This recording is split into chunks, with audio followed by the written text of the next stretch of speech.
Welcome to the Spider-Verse Minute, the tri-weekly podcast where we watch Spider-Man Into the Spider-Verse 1 minute at a time. I'm Caroline Slater. And I'm her brother Sean. Today we begin with minute 8. It starts with a montage of Miles' classes and ends with Miles talking to a girl. Ooh. I know. I have titled this minute, before you begin, and now, a montage.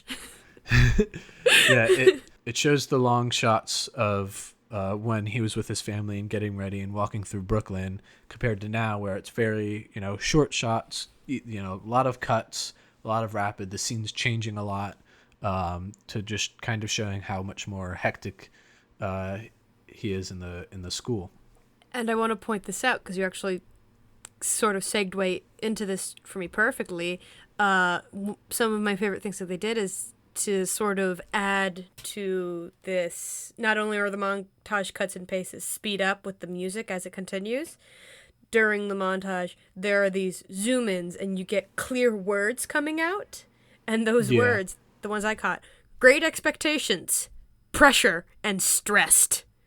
Yeah, some of the other ones that are during the like when it's really quick, like a lot of the teachers are talking over it in a script. These are the ones we actually see the teacher saying, and it zooms in on their mouth or zooms in on them. So we get those are clear ones. You have workers, work, revolution, incapable, change, unstoppable. So it's just these a lot about things changing, a lot of work, it's just hectic Unstoppable's words. kind of positive. Unless it's like an unstoppable train hurtling towards oblivion. Okay, just take my positivity out of that.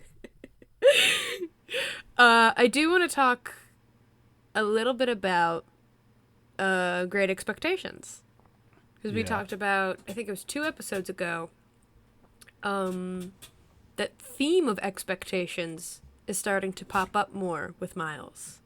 Yeah, definitely. This is where it was there before. They're not subtle with it at all. Like no one's gonna be not at all. Like, oh yeah, I really like the subtlety that they were bashing over our head with. It's a subtle bashing shot. Yeah. Of hey, expectations are an important thing going on here. I will be honest, the first few times I saw this, I never really totally saw it as a theme until a fellow student, a peer of mine, pointed that out, and I'm like, oh, you right. Yeah, expectations keeps coming back.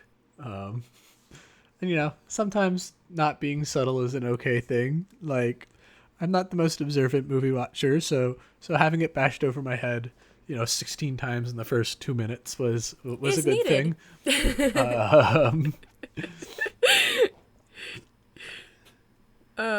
I do love this montage. I tried listing out the classes I saw. I only got 3, and one of them is I had 2 possibilities for. I had math first, then I guessed Greek, philosophy, and then the last one I have is literature, and then I just gave up. And I'm like, this is too fast, this is too hard. Yeah, there was a Spanish class that you overhear in there, or a Spanish teacher at least. I thought I heard Spanish. Over there. Yeah. Why is Miles in a Spanish class? It was probably his easy class. Oh, maybe. He's like, you know what? I'm taking the other. It's like, okay, I'll deal with this class. Although the funny thing is, I can remember when I was, taking Spanish in high school, we definitely had a bunch of Spanish speakers take it thinking it would be a relatively easy class. Yeah. And for the most part it was, but the issues that they had was we were learning Spain Spanish, and they knew a lot of Puerto Rican Spanish or Mexican Spanish or Dominican Spanish, and so some of the stuff they would say wasn't right, and so they that was their difficulty, was they'd be like, oh, this is how you say it, but it was wrong, because I can remember they would conjugate things slightly differently, and so they would always screw up with those things. And like, thankfully, our like the kids who are in the Spanish class to just like because they didn't care and just needed an easy thought it was going to be an easy class. She was a bit harder on, but like the Spanish speakers who were legitimately there to try to learn more Spanish and like get better with their Spanish. She was usually a bit easier on those kids because, you know, she understood like, okay, you know, it's an honest mistake sometimes compared to the kids who just like didn't bother studying. I remember, I know of many more Spanish speakers since I went to college, but they, depending where they are, different words mean different things. Yeah. And I always found it funny how, like, I think one word, I forget which Spanish it is, but in one culture, a Spanish word for, like soda or something, in, like, another Spanish culture is a terrible slur. Yeah. And it's like, oh, that's awkward. No, I just wanted something to drink. I swear. You do swear. And then the class that you were confused about, like, you know, Greek, philosophy, that's the class they have listed as a logic teacher in the script. I remember They were so what talking she's about Socrates, though. well, what they're I mean, he is known for his logic and Well, yeah, stuff. but, like, that's what made me think, well, maybe it's, like, a Greek history class or, like, a Yeah. philosophy class. Because, like, I think the first line on the board, it says man is mortal. And I'm like, okay, that sounds like philosophy. And then, like, Socrates is mentioned later. So I'm like, oh, this got to be, like, some kind of Greek class or something. What she's talking about up there are syllogisms, which the one specifically there is probably the most famous one that is attributed to either Socrates or one of his students, which is all men are mortal. Socrates is a man, therefore Socrates is mortal. It's a way of it's, you know, a logic like if A is B and B is C, then A is C. And like a lot of times they'll talk about it in different like logical fallacies. Is you'll sometimes see these like it used in a fallacious way, in you know, used incorrectly, and so like I can definitely see it. Usually you'll have like logic and some philosophy kind of mixed together. This Okay. seems to be a more philosophical logic and a less like not magic logic. Magic logic. Sometimes it feels like magic. No, math logic. If I turn this prince into a frog and the princess kisses the frog, then the princess is kissing the prince. I can remember talking about it in in one of my math / computer science classes where we were learning about like algebraic logic and the way it works, and we touched on this and then went into the symbols that you use for these kind of things. But then we also touched on it in one of my philosophy classes. This does sound like a college level kind of class, or like a college class. Yeah. So is once again, I think we brought this up in the last episode. It's like, this is a smart school. They're not subtle with how smart these kids are. The one thing that was a little odd was you know, if assuming the teachers use the same classroom for all of their classes, she probably also is a math teacher, maybe, because there are some, like, it looks like some of the posters up on the top of the chalkboard are some like math stuff. It looks like graphs that, you know, go towards infinity, that approach infinity, on the left, and then it looks like they're doing some volume stuff on the right. So either she's a math teacher that dabbles in logic, which would be more of the math logic the magic logic I was talking about. The magic logic. I really want someone to these go classes into like are terribly inconsistent. create magic logic and then use it for like D&D as like a mage or something. It's like, well, magic logic said. The other classes I picked up on, there was one I was confused about that where they said pressure in the script. Yeah. It's a science teacher. It's a I take-home thought it was quiz. some kind of science class. Yeah, the voiceover specifically says, "I'm giving you a take-home quiz on volumetric pressure," and right before that you have the English class, which is I called it an English class. You said literature. Yeah. And yeah, I think I said literature because he was holding up the Great Expectations book. Yeah. And that was the 2 chapters of Great Expectations. So they're already on the 3rd week of school. They read the first 3 chapters, 3 or 4 chapters of Great the Expectations. thing, because you can notice on the board that it says chapter 4. So they have to read 4 and 5 or up to chapter 4. So 2 and 3 maybe, and then they have a quiz on chapter 3 coming up. And then an interesting thing about the cover of Great Expectations is that it's from the director's commentary. They said that it's a picture of Magwitch grabbing Pip's shoulder in a cemetery. Mm-hmm. So might be getting some foreshadowing there, maybe. Again, not subtle at all. I don't know. It's a little more subtle than some of the other foreshadowing they do in this movie. And so the other classes that I was able to pick up, again, in the script, it says it's a health teacher. They have a 5-page essay with your conclusion stressed, and then it cuts off, so stressed something. Mm-hmm. I thought it might be a geography class because in the background it looks like there's a map of the world and some other geography related things on the board. The map looks like it might be a like Asia without Japan, maybe. And then it cuts to just a lot of you don't see the teachers anymore. It's just him going back and forth. And he walks into physics class with a different teacher this time. Yes, and this is when the montage ends. Yeah. And we hear, and we can see on the screen, they're watching a video with Alchemax's head scientist, Dr. Olivia something. Yeah, you see her last name begins with O. Mm-hmm. And that's she's talking... Get. The point I really want to talk about is that she's talking about parallel universes.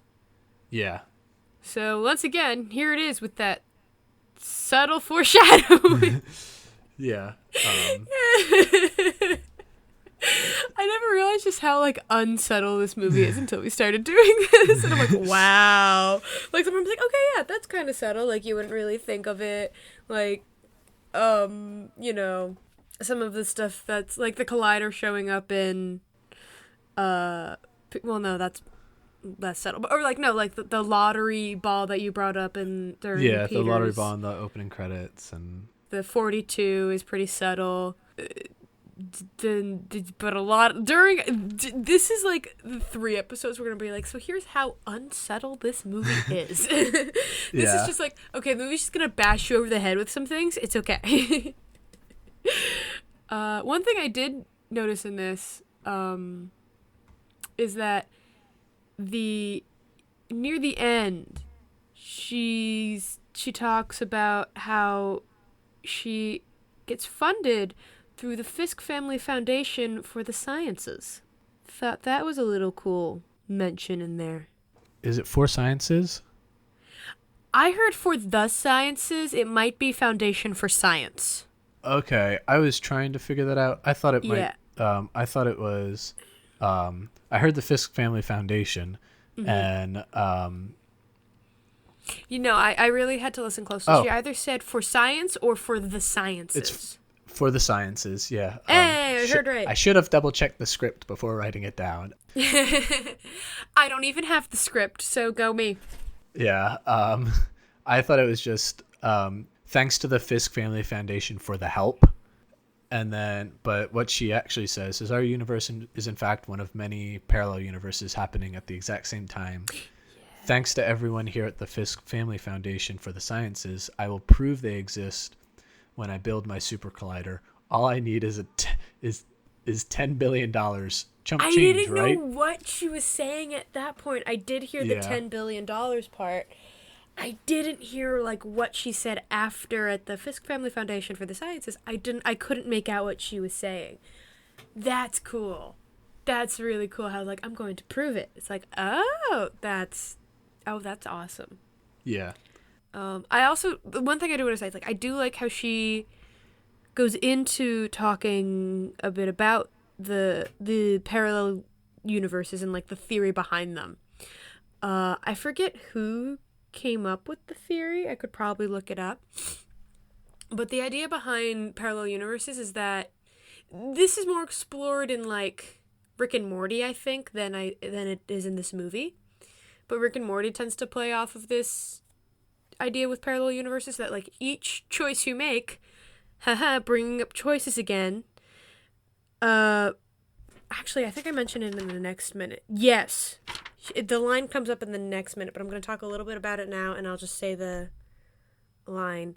But the idea behind parallel universes is that every time you make a choice, then a universe is created where you make the other choices as well. So, simple example, do I choose to get a water or a soda?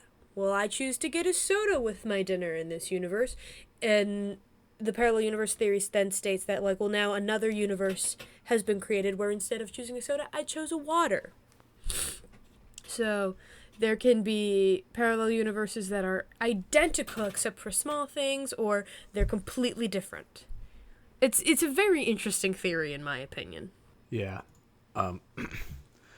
Yeah, I really like the theory. Like, oh, yeah, in the other universe where, Miles is actually Batman.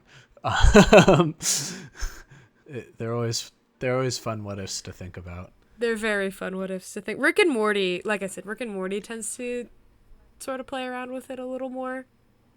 That was actually the show that introduced me to this idea more openly. Like I've heard a few of it, but Rick and Morty was the show that really kind of got me. I'm like, oh, this is like they really explore and play around with it. I think a lot more than most shows that bring up the parallel universe theory do.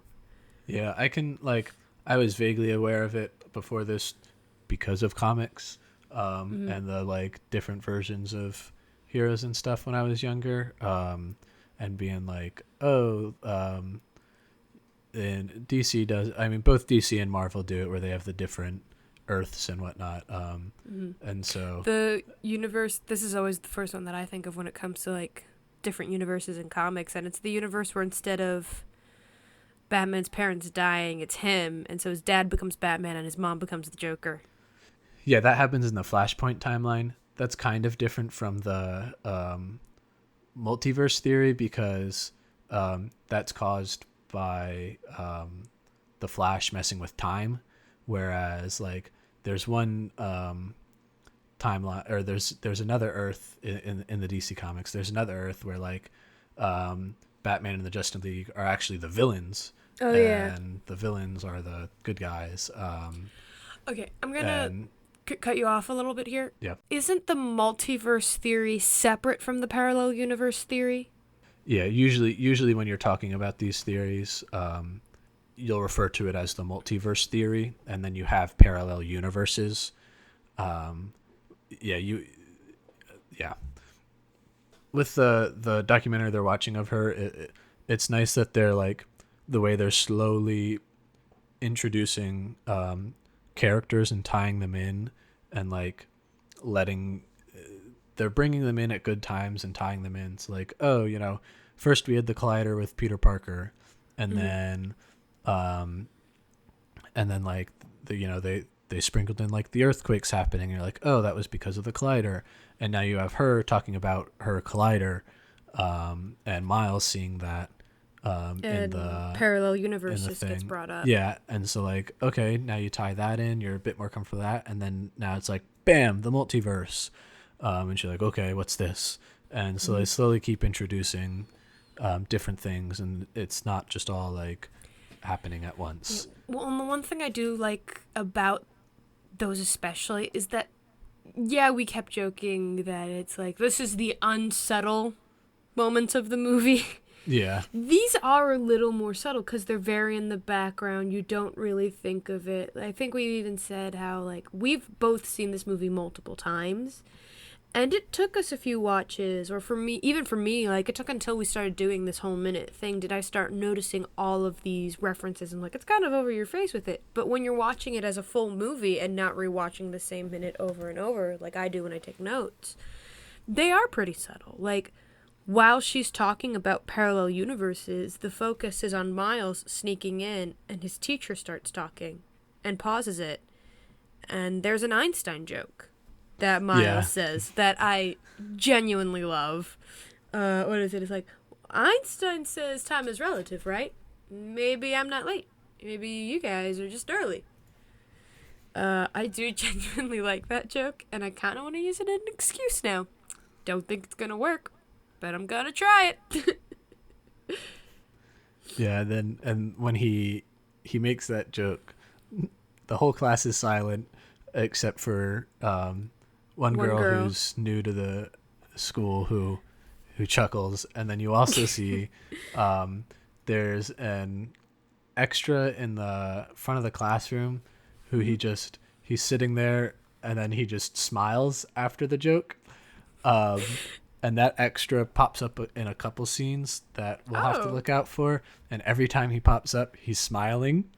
It's like, Einstein. Classic.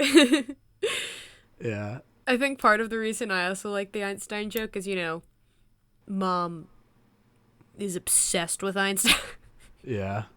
Like, she loves anything Einstein. So, like, seeing that Einstein joke is just like, oh, Mom. Yeah, and then, like, going back to what I was saying, like, that's happening, and then it gets back to the video, but the video is very much in the background, so the talking about parallel universe is not front and center. It's not like, this is important! It's like, it's there, and you might pick up on it, you might not, but it's, like, subtly put in your mind, so that way when it does come up later, it's not like, wait, hold on, what? This just came out of nowhere. Yeah, the focus is on Miles talking to the new girl. And to a girl. Yeah. And like I liked the way they did. They got the, like, the take where he kind of glances at her, and then she looks over, says I liked it, and he's like, you did? It's like, and then the minute ends. So no. Oh right, that was the next minute. Yeah. I think one of the reasons I like her laugh too is, like, everyone kind of looks at her and she goes, sorry, it was just so quiet. Yeah. Like, she's like, I was just trying to break the awkwardness. Yeah, it's like, she's the hero we needed in this movie. Yeah. She's the hero we needed, but not necessarily deserved. Exactly. Like, that could have just been one really awkward moment. She's like, nope, I'm breaking this. Again, I genuinely enjoyed the joke. Yeah.